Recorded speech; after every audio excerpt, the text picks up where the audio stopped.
അമൃതേശ്വരിയായി നമഃ. നമുക്ക് ഓണത്തിൻ്റെ കഥ തുടരാം. നീണ്ട കാത്തിരിപ്പിന് ഈശ്വരൻ തയ്യാറാകുന്നു. കണ്ണുനീരോടെയുള്ള ഗുരുവിൻ്റെ കാത്തിരിപ്പ്, മക്കളെ കാത്തിരിക്കുന്ന കാരുണ്യ സിന്ധു.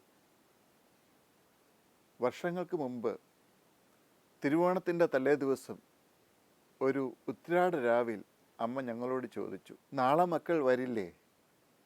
തീർച്ചയായും വരുമെന്ന് ഞങ്ങളെല്ലാം ഒരുമിച്ച് ഉത്തരം നൽകി.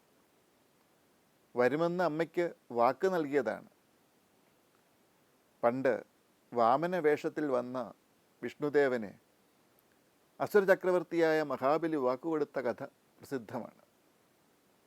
ത്രിലോക ചക്രവർത്തിയോട് ധ്യാനിച്ചിരിക്കാൻ 3 അടി ഭൂമി മാത്രം ദാനമായി ചോദിച്ചത് കേട്ടപ്പോൾ അത് വളരെ നിസ്സാരമായി എല്ലാവർക്കും തോന്നി. 3 അടി ഭൂമിയല്ലേ, അത് കുറച്ച് കുറഞ്ഞു പോയല്ലോ എന്ന് ചിന്തിച്ച് മഹാബലി ചക്രവർത്തി പോലും ചിരിച്ചു. കൊടുക്കാമെന്ന് വാക്കും നൽകി. വാമനൻ വളർന്ന് ആകാശത്തോളം ഉയർന്നപ്പോഴാണ് അതത്ര എളുപ്പമുള്ള കാര്യമല്ല എന്ന് മഹാബലിക്ക് ബോധ്യമായത്. ശിരസ് കുനിക്കുക മാത്രമായിരുന്നു പരിഹാരം. അതേപോലെ ഞങ്ങളെല്ലാവരും അമ്മയ്ക്ക് വാക്കുകൊടുത്തു, നാളെ രാവിലെ എത്താം. പക്ഷേ തിരുവോണ ദിവസം കുടുംബാംഗങ്ങൾ ഒരുമിച്ചിരുന്നേ ഭക്ഷണം കഴിക്കാറുള്ളൂ. ഓരോ വീട്ടിലും തിരുവോണ ദിവസത്തിനു വേണ്ടി കാത്തിരിക്കുന്നവരാണുള്ളത്. തിരുവോണ ദിവസം വീടുകളിൽ നിന്ന് ഇറങ്ങിപ്പോരുവാൻ ആർക്കും സാധിച്ചില്ല. കുറച്ച് നേരത്തെ ആഹാരം കഴിച്ചിട്ട് വീട്ടിൽ നിന്ന് ഇറങ്ങിയെങ്കിലും എല്ലായിടത്തും ഓണാഘോഷത്തിൻ്റെ തിരക്കായിരുന്നു. ബസ്സിൽ കയറി പറ്റാനും ഏറെ പാടുപെട്ടു. ഒടുവിൽ ഓച്ചിറ എത്തി. പിന്നീട് നടക്കാൻ തീരുമാനിച്ചു. ഏകദേശം 7 കിലോമീറ്റർ നടന്ന് അമ്മയുടെ സന്നിധിയിലെത്തി. അമ്മയുടെ വീടും ചെറിയൊരു കോവിലും മാത്രമുള്ള കളരിമുറ്റം. പക്ഷേ അമ്മയെ അവിടെ എങ്ങും കണ്ടില്ല. ചുറ്റിനും കായലാണ്. കായൽ തീരത്തെല്ലാം തിരഞ്ഞു. ഒരു മൂലയിൽ നിന്നും ഉയരുന്ന പുകച്ചുരുൾ കണ്ട് സാവധാനം അങ്ങോട്ട് നടന്നു. കായൽ തീരത്തെ തെങ്ങിൻ ചുവട്ടിൽ കൂട്ടിയ അടുപ്പിൽ നിന്നായിരുന്നു പുക. അതിനടുത്ത് തന്നെ അമ്മ പൂഴിമണ്ണിൽ കിടന്നുറങ്ങുന്നുണ്ടായിരുന്നു. മുഖത്ത് പൊടിഞ്ഞ വിയർപ്പ് തുള്ളികളിൽ മണൽത്തരികൾ പറ്റിപ്പിടിച്ചിരിക്കുന്നു. മുദ്ര പിടിച്ച് മണ്ണിൽ ശയിക്കുന്ന അമ്മയെ ഒന്നേ നോക്കിയുള്ളൂ. ഹൃദയഭേദകമായിരുന്നു ആ രംഗം. അല്പം അകലെയായി ഒരു കലം മറഞ്ഞു കിടക്കുന്നു. അതിൽ നിന്നും ചിതറി വീണ കിടക്കുന്ന പുഴുങ്ങിയ ചേമ്പിൻ കഷണങ്ങൾ കാക്കകൾ ആർത്തിയോടെ കൊത്തിക്കഴിക്കുന്നു. കഥയൊന്നും അറിയാതെ അമ്മയുടെ സമീപം ശബ്ദിക്കാനാവാതെ ഞാനിരുന്നു. പാദങ്ങളിൽ പ്രണമിച്ച് മനസ്സുകൊണ്ട് മാപ്പ് പറഞ്ഞു.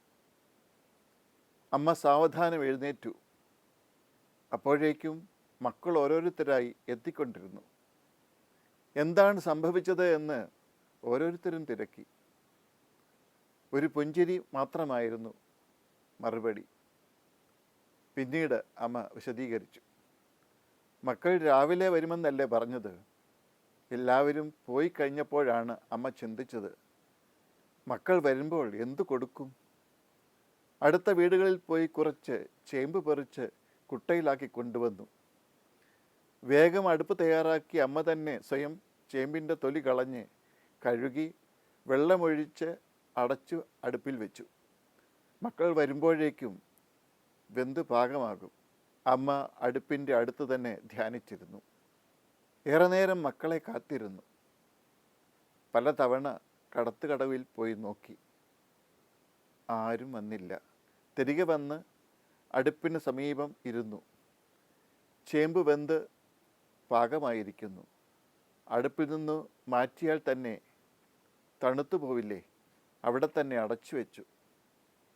എന്താ മക്കൾ വൈകുന്നത്?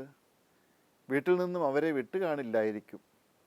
മനസ്സിലെ ചോദ്യങ്ങൾക്ക് അമ്മ സ്വയം ഉത്തരം കണ്ടെത്തി. 3 മണി കഴിഞ്ഞിട്ടും മക്കൾ ആരും എത്തിയില്ല. അപ്പോൾ അമ്മ ചിന്തിച്ചു, ഇന്ന് മക്കളോട് വരാൻ പറഞ്ഞത് ശരിയായില്ല. അവർക്ക് വീടില്ലേ? തിരുവോണ ദിവസമായിട്ട് അവരുടെ അമ്മമാർ വീട്ടിൽ നിന്നും വിടുമോ? വീട്ടുകാർ എല്ലാവരും ഒരുമിച്ചിരുന്ന് ഓണമുണ്ണുന്ന ദിവസമാണ്. ഞാനാണെങ്കിൽ പ്രസവിച്ച അമ്മയൊന്നും അല്ലല്ലോ. ഒരു നെടുവീർപ്പോടെ അമ്മ വീണ്ടും പൊഴിമണ്ണിൽ കിടന്നു. അപ്പോൾ ഒരു കാക്ക വന്ന് ചേമ്പ് പുഴുങ്ങി വെച്ച പാത്രത്തിൻ്റെ മുകളിൽ പറന്നു വന്നിരുന്നു.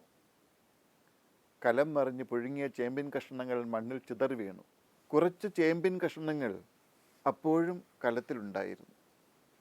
വീണ്ടും കാക്കകൾ അതിൽ കൊത്താൻ ശ്രമിക്കുന്നു. അമ്മ ചാടി എഴുന്നേറ്റു. മക്കൾക്ക് ഞാനിനി എന്ത് കൊടുക്കും? അമ്മയ്ക്ക് സങ്കടം വന്നു. പോ കാക്കേ എന്ന് പറഞ്ഞുകൊണ്ട് കൈകൾ ഉയർത്തി. പിന്നീട് ചിന്തിച്ചു, അവരും മക്കളാണല്ലോ, തിന്നട്ടെ. അമ്മ അവിടെ തന്നെ കിടന്നു. അപ്പോഴാണ് മക്കൾ ഓരോരുത്തരായി എത്തിയത്. എല്ലാവരും ഉപ്പേരിപ്പൊതികൾ കൊണ്ടുവന്നിട്ടുണ്ട്. അതൊക്കെ അമ്മയുടെ മുന്നിൽ നിരത്തി വെച്ചു. അമ്മ അത് തുറന്ന് ഉപ്പേരി എല്ലാവരുടെയും വായിൽ വെച്ചു കൊടുത്തു. നീണ്ട നിശബ്ദതയിൽ എല്ലാവരും ശില പോലെ ഏറെ നേരം അവിടെ തന്നെ ഇരുന്നു പോയി. ഞാൻ ചിന്തിച്ചു, ഈശ്വര, കരച്ചിലടക്കാൻ പാടുപെടുന്ന ഒരമ്മയുടെയും മക്കളുടെയും പ്രേമത്തിൻ്റെ കഥ ഈ ലോകരോടെങ്ങനെ പറഞ്ഞു മനസ്സിലാക്കും? അതിനുള്ള ഉത്തരമായി സായം സന്ധ്യയിൽ അറബിക്കടലിൽ ഉയർന്ന തിരമാലകളുടെ തേങ്ങൽ ധ്വനികൾ മാത്രം വീണ്ടും വീണ്ടും ചക്രവാളങ്ങളിൽ മാറ്റൊലി കൊണ്ടു.